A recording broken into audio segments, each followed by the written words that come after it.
Okay, no matter what your skin type, the winter months can be a challenging time for your skin and your makeup routine. So Jen from Gen X Faces shows us the best way to hydrate and keep your makeup flawless during these cold times of the year. And this is so true, Jen. Everyone gets dry patches. Sometimes my skin will get even oilier when it's dry out, and it messes up my whole makeup routine. And that's actually dehydration. So our body reacts to dehydration by producing more oil and sebum to counteract the dehydration. So drink more water. So in a perfect world, I'd love you to drink half your body weight in ounces every day, but we don't all have time for that. Yeah. So a couple of great things. That's a lot of peeing. That's a lot of time in the bathroom. It is. It's not cute. But it lets you check your makeup.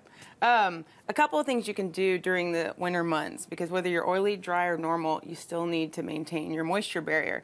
Switch from your regular face wash to coconut oil. Again, I love coconut oil. You can use it on your face, your body. Is it face wash? Yes. So what you do is you take a little bit of it, emulsify it in your hands, and then put it on your makeup. It'll literally dissolve all the makeup on your face, your lash glue, all that good stuff. Really? It's antibacterial, antifungal as well, so it will not break you out. And it will not strip your skin of oil. For so many things. Do you mind if is this one all open already? That one's not open yet. Okay. I was going to show because I keep it in bulk at home. It comes when you touch it first. It's solid at room temperature. And then you just rub it around, and it becomes more like the oil. Okay. And then if you do tone your skin, toners are great, but a lot of them have alcohol in them. So I'd love for you to find an alcohol-free toner. And if you can find one with lavender or rose oil in it, those are both very beneficial for restoring hydration to the moisture barrier. And I'm all about facial oils. And facial oils during the day and different ones for night. So my favorite ones during the winter months are avocado, almond, and rose oil. All of them are super hydrating, protect your moisture barrier, and you can still wear them under your skin for folks like us who still get oily. I was going to say, okay, what about breakouts though? Because I know people are thinking coconut oil, I'm going to wash my face in that, and then I'm going to put more oil on it during the day. Explain why these oils aren't going to clog my pores. Well, it's important to source them, and you want to make sure that they're as holistic as possible, no mineral or corn oil added into them. But oil in itself is not a bad thing, right? If you cook it and ingest it, there's no reason why you can't put it on your face. You just want to make sure you get the right one. Okay. And make sure you do have your face fully cleansed, maybe, right? Well, it's really not about that, Lisa. Coconut oil is a wonder because it works on its own. It really doesn't need any help. It's naturally antibacterial and antifungal. Like if you got issues on your body, internally or externally, this stuff is magic. And it's so inexpensive too. That's what I love. It's like the magical ingredient. And it's in trend, right? So that never hurts. Yes, easy to find. Okay.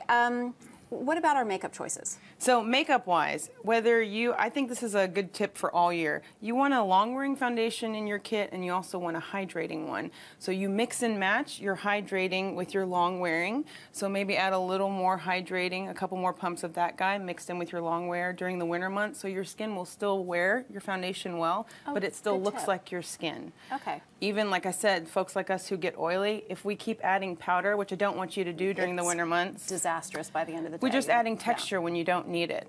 So what do you do to sop up the extra oil? So you can take a tissue and just gently blot away. No reason to add more product to the face than necessary. Okay. Cream blush. If you haven't used cream blush, any skin type can wear it, and it looks like skin, and it's beautiful. And during the drier months, it has a lot more longevity on the face as well. Okay, here's my question about cream blush, though. So I have my foundation on, I've put my powder to set everything, and then I put cream blush. It seems like I'm messing up the powder foundation barrier. You know what I mean? So I'm going to tell you to ixnay the powder on the cheeks. Powder, in general, when it's warmer or oilier, I like powder only where you need it. If you have a long-wearing foundation on, you shouldn't have to add powder to set it. Really? If it's a water-based foundation, you're going to have to add powder to set it. Okay. Oh my gosh, all these good tips. What else? I know that nutrition is a big part of this. We always talk about that. So what do folks want to do in the winter that is different than what they may be doing other times? So as we said, good skin starts from within. So some of my favorite tips are eating foods rich in beta carotene. So lots of oranges, mangoes, carrots, sweet potatoes. Those make a huge difference. Also, an avocado a day keeps aging skin away. It's nature's butter. It's wonderful for you. You can mix and match it. I make a chocolate mousse out of it. I was going to say, you can do anything with avocados. It's so good. Yeah. And speaking of chocolate, organic dark chocolate, 70% or higher in cacao, is super amazing for your skin. Antioxidant protection helps against sun damage and restores hydration. Yes, and those antioxidants so important for the free radical damage and all the stuff that happens on the inside. Those are good tips, Jen. Thank you. You're welcome. Thank you so much. Okay, not only does she have amazing advice, she also knows how to pass her knowledge on to others for them to use. So to see more from Jen, just log on to jenxfaces.com. Check her out. You've got lots of tutorial videos and all that kind of Tips stuff. and tricks. Love to help. When we're back, we're getting the lowdown on some new happenings at Romano's Macaroni Grill. Yum! They're in the kitchen. Stay with us.